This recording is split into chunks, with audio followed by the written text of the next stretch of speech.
Module 7, Genitourinary and Reproductive. So this recording will go over Chapter 66, Coordinating Care for Males with Reproductive and Breast Disorders. And let's get started. So here we have the external and internal male genitalia. And a link here if you would like to get a recap on how the system works.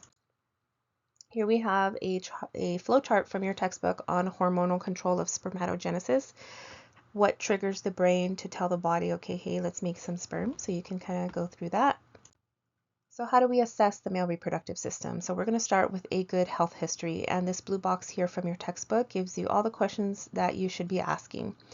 We're also going to do an examination of the male genitalia. This is going to include inspection and palpation. And then we have some diagnostics that include the digital rectal exam, acronym DRE, and labs, prostate-specific antigen, which is PSA, and testosterone. This is not the only list of diagnostics, but that is going to be our basic go-to.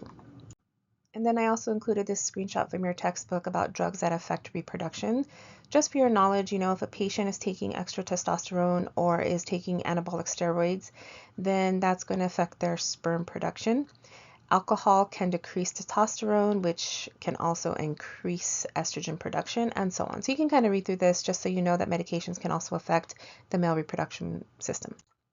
Okay, so now let's talk about problems. So care for male patients with reproductive and breast disorders. Starting off with the prostate. So like I mentioned in class, the prostate is the size of a walnut, as seen in this picture, and normally it sits right below the bladder and it is wrapped around the urethra. So the prostate's primary function is to produce fluid that nourishes and transports sperm. So it produces seminal fluid. And you can see here that if you have an enlarged prostate for any reason, whether you have a tumor, it's inflamed, or if you have BPH, then it's going to start to put pressure on the bladder and it's going to start to squeeze the urethra, which is going to directly affect urine, whether it is stuck in the bladder and it can't flow out, or maybe the bladder can't empty completely, or maybe it's squeezing so much on the urethra that the urine, when it's coming out, is going to not come out very much or very slow, those kind of symptoms. So that is exactly why this happens, because that prostate is wrapped around the urethra. So first up is benign prostate hyperplasia, BPH. If you have looked in your charts at the clinical site for males, most of the time, it's very, very common, you're going to see BPH as part of their medical history. So that gives you a clue that this is very common in older males. So we don't know why this happens, but it is an enlargement of the prostate gland leading to disruption of urine flow from the bladder to the urethra. So one theory is that when these patients get older, they have a decreased level of testosterone in the blood, which leaves a higher proportion of estrogen, and this will promote prostate cell growth. That's just one idea. But risk factors: aging, obesity, sedentary lifestyle, diet high in animal protein, alcohol, erectile dysfunction, smoking, diabetes, and family history. Again, just like the female reproductive system, the male reproductive system, when there's a problem, there's a lot of overlapping clinical manifestations. Okay, so for this one, this is going to be tied directly to emptying the bladder. So we categorize them into two groups when we talk about the clinical manifestations: obstructive and irritative symptoms. So the obstructive symptoms are caused by urinary retention. So the bladder is not emptying completely. So maybe the force of the urinary stream is not that strong. They're going to have a hard time starting the urine flow. There's going to be intermittency. So while they're urinating, it stops and goes, and then dribbling at the end of urination. Okay, so that is a sign that there is urinary retention. Then we have a different set of symptoms, irritative symptoms. So this is going to be related to inflammation and infection. So this is where you're going to have urinary frequency, urgency. So this is a UTI, essentially. Bladder pain, dysuria, nocturia, and incontinence. So some complications that can happen from this: acute urinary retention, meaning maybe they can't even urinate at all. It's completely obstructed. In that case, they're going to need catheterization, a Foley, or even surgery. And then UTIs. So I mentioned before that UTIs are not that common in males because of that extra long urethra. That's kind of like a extra defense system, because bacteria has a longer way to travel, and by that time the male would have urinated and kind of washed out the urethra. So when you have a male, especially an older male, that presents with a UTI, it's very commonly seen that they have BPH. So diagnostics, we're going to get a good H&P, digital rectal exam, because if you can see here in the picture, digitally, meaning your finger, you can feel that enlarged prostate through the soft wall of the rectum. And this is usually done by a physician or an advanced practitioner, so like an NP. We can do UA with CNS to test for infection. And we can also do post-void residual volume to see if they're retaining urine in the bladder. That's when we use a bladder scanner, a little bladder ultrasound, to see how much urine is left. We're going to test the prostate-specific antigen. That's a blood test, PCA. Uroflowmetry studies, transrectal ultrasound of the prostate, and a cystoscopy. It really depends on how severe the signs and symptoms the patient is having, will determine how invasive the procedures are diagnostically. So just as a side note, an annual DRE and PSA are usually recommended starting at age 50 for any male who has an average risk for prostate cancer. So as soon as a male hits 50, they should start having these digital rectal exam and PSA as part of their annual health screening. So we want to have them avoid substances that increase prostatic symptoms. So alcohol, caffeine are diuretics. They can cause bladder distension and overactivity, which can exacerbate, if they already have an enlarged prostate. We want to also kind of do some bladder training. So they should just go ahead and urinate every 2 to 3 hours when they first feel the urge versus holding it.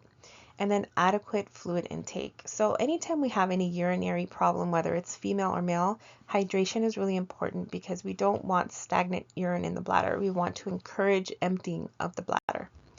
And then treatment is going to be based on severity of symptoms, not the size of a prostate, because everyone is different. If they determine that a patient has this really huge prostate, really enlarged, but they have very minimal signs and symptoms, then treatment will be conservative. Versus if maybe a different patient has a slightly enlarged prostate, but it's causing a lot of problems, then they're going to treat that patient more aggressively. So it is highly individualized. So medications. So medications are either going to help to reduce the size of the prostate, or it's going to help relax muscles to help empty the bladder. And those don't have any effect on prostate size. So it's either going to be 5-alpha reductase inhibitors or alpha adrenergic blockers. Okay, we can also give anticholinergics. Anticholinergics are usually used if the patient has an overactive bladder, and that will help relax that smooth muscle in the bladder. An example of that would be oxybutynin for that medication. So you want to recognize which medications do what. So if you have a patient who is on, let's see, Proscar, then you should know that that is going to reduce the size of the prostate gland. If they're on a medication like Flomax, then you should know that that's going to be relaxing the smooth muscles. Okay, and then we have herbal therapy, saw palmetto. That is something commonly patients will take because they heard that that helps. But again, these herbal therapies in Western medicine, we don't use those, so we always educate patients that there's no hard evidence saying that that is beneficial. So again, conservative management, we call that watchful waiting. So if a patient has minimal symptoms, it's not really affecting their life too much, then they'll just watch and wait and make sure that they get that annual PSA and DRE, versus a patient that's having a lot of infections, bladder retention, discomfort, then they're going to move to the next step, like surgical management. But things that we can do conservatively are lifestyle changes, the things that we can control, like these bladder irritants, and then avoiding certain medications that can exacerbate the symptoms, and then bladder retraining. So moving on to surgical management. So when the BPH is hasn't been able to be managed by non-surgery methods, then patient may be scheduled to have a TURP, which is a transurethral resection of the prostate. This is the gold standard for any type of BH that is obstructive. So if that prostate squeezes that urethra so much that no urine is coming through, that is urgent. That is a medical emergency, because that urine being produced by the kidneys filling up the bladder, it needs to go somewhere, or it's going to cause major problems. So as you can see in this picture, this is surgery. This is very invasive. They're going to stick a probe in and they're going to start picking away at that prostate. So post-operatively, which is what you need to know, patient will have a three-way indwelling urinary catheter with a 30 ml balloon. So usually when we put in a Foley catheter, it has a 10 ml balloon. Sometimes you'll see 20, but a 30 ml balloon is much, much bigger. And this is on purpose. This is so that that balloon can provide some pressure at the area at the base of the bladder from the nature of this surgery. These patients will have a continuous or intermittent irrigation for the first 24 hours, which is seen on the next picture. And that's because they just had surgery and blood clots are going to start to form inside the bladder. And those blood clots can cause an obstruction, if they gather in at the exit, and then it's going to cause a problem. So if we can have this irrigation, it keeps things flowing and it is providing an environment for wound healing. Sometimes the solution that we use for the bladder irrigation can be absorbed through the bladder walls, and it can cause TURP syndrome, which is nausea, vomiting, confusion, bradycardia, hypertension. That is not that common, but it's something you could look out for. And then we just want to keep an eye on bleeding and clot retention, which I'll go into on the next slide. So other things that you should know is that this typically does not cause erectile dysfunction. Of course, anything is possible, but it shouldn't cause erectile dysfunction. And these are some other surgery procedures that they can do, which we will talk about a couple of those coming up. So this is continuous bladder irrigation, or CBI, and the whole purpose is to remove clotted blood from the bladder to make sure that drainage to ensure that urine has a way to drain out of the bladder. So the patient will have a three-way indwelling catheter. So you can see it here in this picture. So one is for the balloon, so that's going to be 30 mLs. One is going to be for urine output, and then one is going to be connected to this irrigation bag. So the irrigation bag is very similar to like an IV bag. There's going to be a little clamp where you can control the flow. So this is not hooked up to a pump or anything. It's by gravity, but you control the speed. And continuous is the key word. This should never stop. If you have an order for continuous bladder irrigation, this has to be flowing in, and the bag here is constantly flowing out. Because let's think about this. The bladder is a balloon, and if you're putting in all of this irrigation fluid, it needs to come out right away. It can't, or else the bladder will explode. So the major thing, if you ever have a patient on continuous bladder irrigation, is to check it frequently. You have to know that what's going in is coming out, because there is a potential for it to clot because of those blood clots that are kind of swimming around in the bladder. So if you ever have a patient that is on CBI and they're starting to complain of abdominal pain or abdominal pressure, it may be because one of these lines is clotted with a blood clot, or maybe, I don't know, there's going to be some type of obstruction. So you have to check your lines and make sure, because your bladder will explode. And I say that because it will, and that it's very important. Okay, so let's take a look here. So I'm not going to go into too much detail. I just wanted you to know what this is. You can read through this so that you can kind of get an idea. You're not going to be tested on this, but you may see it in practice. So what I always want you to remember for the rest of your nursing career, if you have a patient on bladder irrigation, you need to keep an eye on it, because even though most of your shift, everything was good to go, a little clot can get in there at any time, and then the bladder is going to start to fill up. Okay, moving on. Okay, let's talk about erectile dysfunction or ED. So by definition, this is the inability to attain or maintain an erection that allows for satisfactory sexual activity. This is a self-report. This is a subjective report from the patient. This may happen occasionally, or it may be all the time. It can be a gradual onset, or it can be all of a sudden. So ED usually happens from reduced blood flow to the penis. So there's something wrong with circulation. This can also be caused by some type of physiological change related to age. Okay, so as we get older, this might be an expected age-related change, or it can be something psychological. So the risk factors for this, again, anything related to circulation in the body. So cardiovascular disease, smoking, obesity, side effects from medications. It could be a complication from a surgery, and stress, relationship issues, or depression.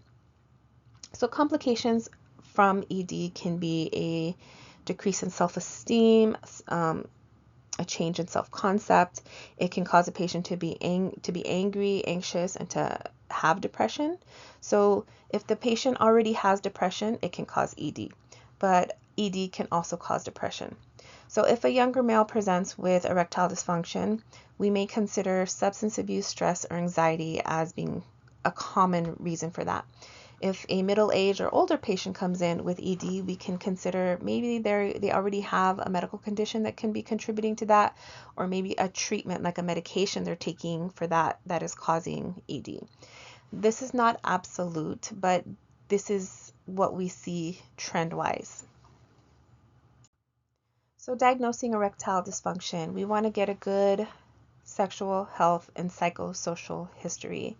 And usually there's a lot of screening tools used, like questionnaires where they ask a bunch of questions, and then the answers will prompt further investigation. So based on what they say in this questionnaire or this interview, and based on their history and physical, then we'll do lab tests based to rule out other conditions. So like, for example, blood glucose and A1C can, rule out diabetes. Hormone issues, PSA could rule out other issues. Other non-invasive things that we can do, nocturnal penile tumesis and rigidity, penile arteriography, and vascular duplex Doppler. That's if we're unable to determine from this. Typically, this can be diagnosed pretty easily on what the issue is. So the goal is to have the patient and their partner to achieve a satisfactory sexual relationship. That's kind of a broad statement because they may not go back to their baseline ever. It just really depends. So the first step is to identify whether this can be reversed. So for example, if they had some type of surgery that a complication was erectile dysfunction, then that may not be reversible if a structure was damaged or there was nerve damage or something like that. But if the patient is diabetic, then maybe, losing weight or getting that under control could actually improve the erectile dysfunction. So it really just depends. But either way, we want to provide emotional support because this can, affect the way that they feel about themselves, can lead to depression and other issues. Erectogenic drugs may be an option for some patients, and here are the instructions. So they should be taken orally before sexual activity. Some examples are listed here. Viagra and Cialis are the ones commonly seen advertised on TV. This can have side effects like headaches, leg pain, back pain, dyspepsia, flushing, nasal congestion, and some other rare side effects. Drug alert for this one, they should not be taken with nitrates. It can potentiate hypotensive effects. So nitrates such as nitroglycerin can cause the blood pressure to drop. So we don't want to take these medications together because we can have a very, very low drop in blood pressure. So these are some other treatments listed in your textbook that we don't really need to know too much about for the exam, but just so that you know they exist. So we have these alprostadil pellets and vacuum erection devices, penile implants. So there are lots of different options. Again, this is patient specific and what they are able to use for their, what very individualized. Sexually counseling should be done and can be done at any time during the ED treatment. And it is of course, if the patient's having like if this ED is not related to a health condition, maybe it's psychological, then sexual counseling is very, very important. And it should include the partner if applicable. Next is prostate cancer. Again, we know what cancer is. So prostate cancer is a slow-growing cancer, and even though it's slow-growing, it can still metastasize. And common areas would be the lymph nodes, the bone, the rectum, and the bladder. So even though it's slow-growing, we still want to do our due diligence to screen these patients to catch it early if they develop prostate cancer. So risk factors, family history. This does run in families. But other than that, we don't know why it happens for the most part. And your textbook lists possible risk factors as a diet high in red meat, obesity, and consumption of calcium. Although there is family history, there is no genetic link. There's no single gene that we can test for that we can say, yes, you're going to develop prostate cancer, or yes, you have a higher risk of prostate cancer. So, that's why screening is so important. So this is the most common cancer among men, excluding skin cancer. Clinical manifestations are going to be asymptomatic in the early stages, but when we start to have the symptoms, it's going to be LUTS. So those lower urinary tract symptoms, similar to BPH. So all of those issues with the urine stream can also be a sign of prostate cancer. And then we have symptoms of metastasis. So wherever that cancer has spread to, then we'll start getting symptoms of whatever structure that has affected, like the bone pain, stuff like that. So high PSA levels do not mean the patient has prostate cancer. It's just a tool that we take into consideration so we can investigate further. So mild elevations of the PSA can occur just by getting older. Recent ejaculation, if they're constipated, or even if they've taken a long bike ride. So a high PSA level should not always be concerning. That's why we have to ask questions and we have to do more testing. So diagnostics for prostate cancer, labs, DRE, biopsy, and then other labs like this serum alkaline phosphatase, can indicate bone metastasis. We can do a whole body bone scan, CT and MRI, to look to see how severe the prostate cancer is. And then treatment can be surgery, radiation, brachytherapy, cryotherapy. Really just depends on how extensive the cancer is. Radical prostatectomy. So this is removing the entire prostate. So remember where the prostate is. It's right below the bladder and it's wrapped around the urethra. So removing that prostate is an extremely delicate procedure, and it can often lead to incontinence just because of where it's at. So you can see here there are two approaches to removing the prostate, either retropubic or perineal, and it really just depends on the surgeon. So again, this patient will have a very large balloon with their indwelling catheter, 20 to 30 mLs, to help apply some pressure to support the wound healing in that area. There's going to be a drain, and you'll need to look out for infection. Patient will be hospitalized for 1 to 3 days. So some complications that can happen: erectile dysfunction, incontinence, hemorrhage, urinary retention, wound dehiscence, infection, and blood clots. So we want to be mindful of that. And any patient who has had a radical prostatectomy via the perineal approach, which is right here, just remember they're even at greater risk for infection just because of the area that it's in. Radiation therapy, including brachytherapy, that's where they're going to insert these little radioactive seeds. Again, this is nice because it doesn't cause a systemic effect. It's localized, and if the patient meets the criteria for this, then that can be done. Orchiectomy. So some prostate cancers are driven by hormones. So we can stop that hormone flow by removing one or both testicles. This is the gold standard for androgen deprivation. Androgen is a hormone. So if we want that hormone to stop, then we can remove that testicle. If the patient has testicular cancer, okay, so this is cancer that starts in the testicles, it can spread, it can metastasize through the bloodstream, and it's most common in males aged 15 to 44. The most common risk factor is cryptorchidism, which is undescended testicles. So if you have a child who was born with an undescended testicle, which is actually quite common, then it puts them at risk for testicular cancer later in life. Clinical manifestations in testicular cancer can either develop as slow or rapid onset. It really just depends on the type of tumor itself. It's usually presented as a painless lump in the scrotum, so no pain, but a firm, non-tender mass. In 10% of the patients, though, they will complain of acute pain as one of their first symptoms.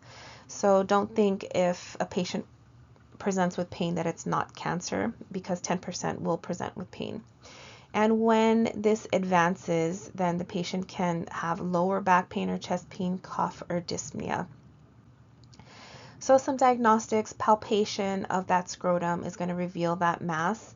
An ultrasound can be done, specific labs, and of course biopsy is the only definitive way to diagnose cancer. CT scan to see if it's spread, and then staging to assess the severity of the metastasis. Treatment is going to involve surgery to remove the testicles. If it's early stage in the cancer, that's all they need is just to remove the cancerous testicle, and they usually are good. They should always have post-surveillance after removal to make sure it hasn't come back. They may need radiation or chemotherapy, just depends on the type of cancer. There are some medications that have been known to cause serious long-term effects, the drugs that they use for testicular cancer, so we want to look out for that.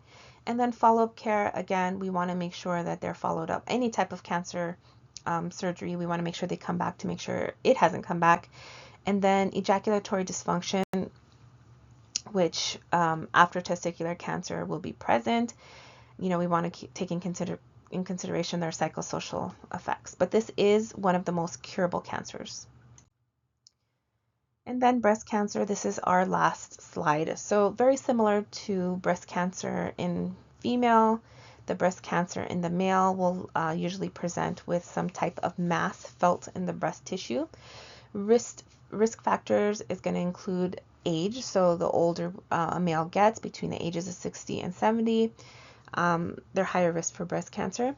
If they have a mutation in the BRCA1 or BRCA2 gene, just like a female, family history, also excessive alcohol consumption, liver disease can also put them at risk.